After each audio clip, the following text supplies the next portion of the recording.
Hey everyone, welcome back to the channel. Today I'm going to show you guys how to change the thermostat and thermostat housing on a 2nd gen Dodge Ram. It's going to be for the gas engines for the 5.2 and 5.9 liter. So let's get started. Before you start, go ahead and remove the radiator cap. This is going to allow any air trapped in there to get out and allow the fluid to flow out faster. Coming to the driver's side, you're going to see at the bottom of the radiator, you can see there's a turn valve here. It's a good idea to go ahead and take a piece of hose and put it on that valve. That way it creates less mess. Put your bucket into place, put in your hose here. Turn the valve counterclockwise, and you'll see the fluid will start draining out. So just go ahead and let that drain.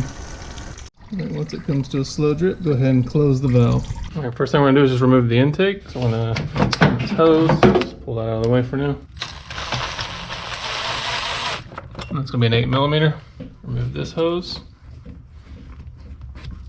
Remove the intake housing.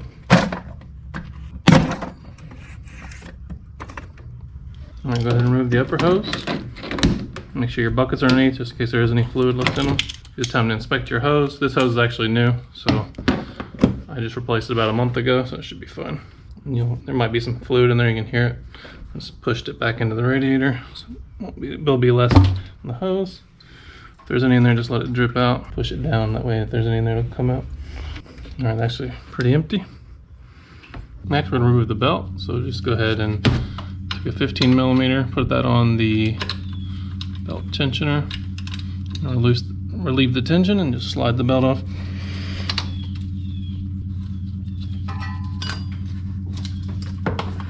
Just let that sit out of the way for now. Remove the 2 plugs connected to the AC compressor.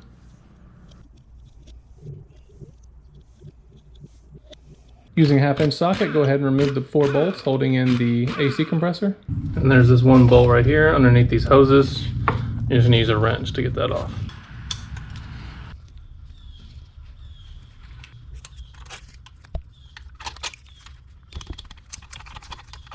There's also 1 more bolt right here on the back of the bracket you gotta take off. Go ahead and remove the bracket out of the way. There's also gonna be a 9/16 bolt right here behind the alternator that also has to come off.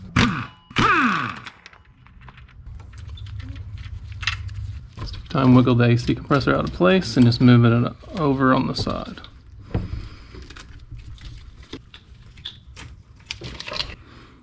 All right, next we're going to remove the alternator. Gotta remove this bolt right here.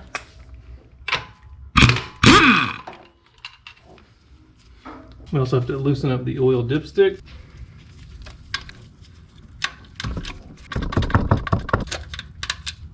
Let's go ahead and loosen up the alternator bolt on the front.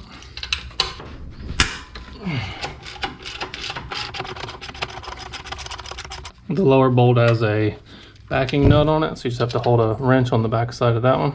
Just loosen this one up.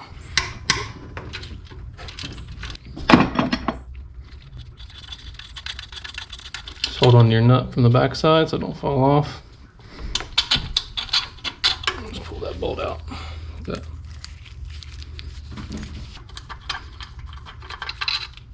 Okay, once the bolts are removed, just move this out of the way as well. I have to wiggle it back and forth a little bit. Okay, set that up out of the way for now. Alright, once you're in here, you can get to your thermostat housing, which is right here, and your thermostat is inside that. Alright, next we're just going to remove this clamp on this hose.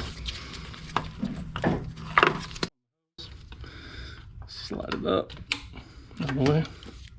Just give this, take this off this line right here, and just give the hose a little twist back and forth. Like that. Alright, we get down to the thermostat housing, so I'm just going to suck some of this fluid out of here. Won't get all of it, but we'll get some of it out of there.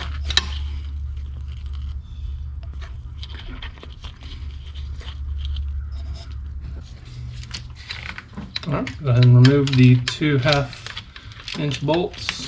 Hold the thermostat housing in.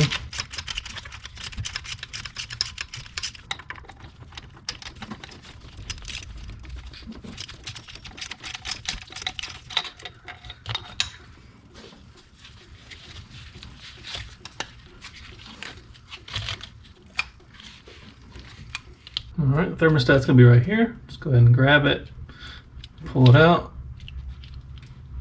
Like that. Now what you're gonna do is just gonna clean up this mating surface right here and get it ready for the new gasket and the new thermostat housing. So you want to take your time, make sure you get all the old gasket material off if there is any, and just clean up that surface real good.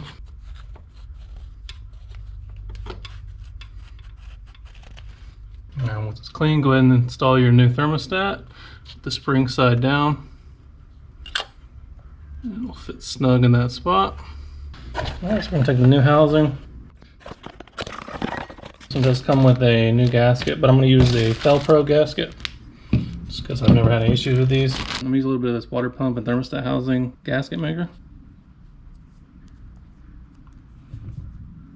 You don't need a lot, that just kind of helps it from sliding around.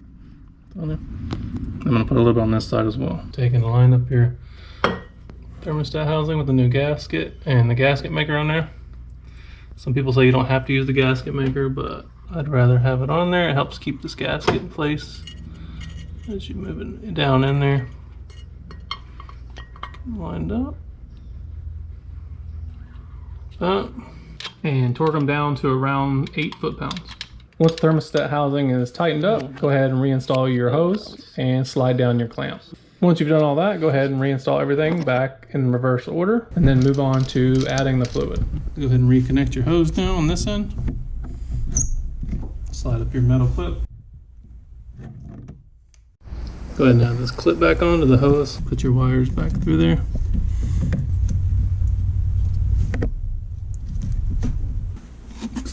Lined up.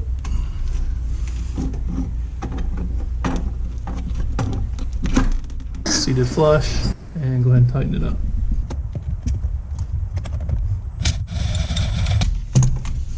Give it a shake. Reconnect the hose and reinstall your intake tube.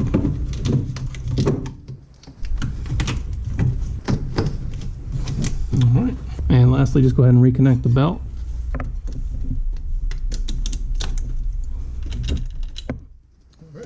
And then plug in your AC unit again.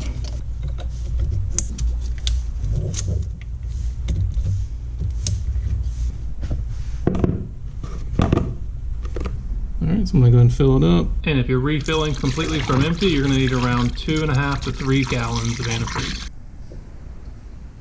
You're going to let the truck run for about 10-15 minutes until the truck gets up to operating temperature.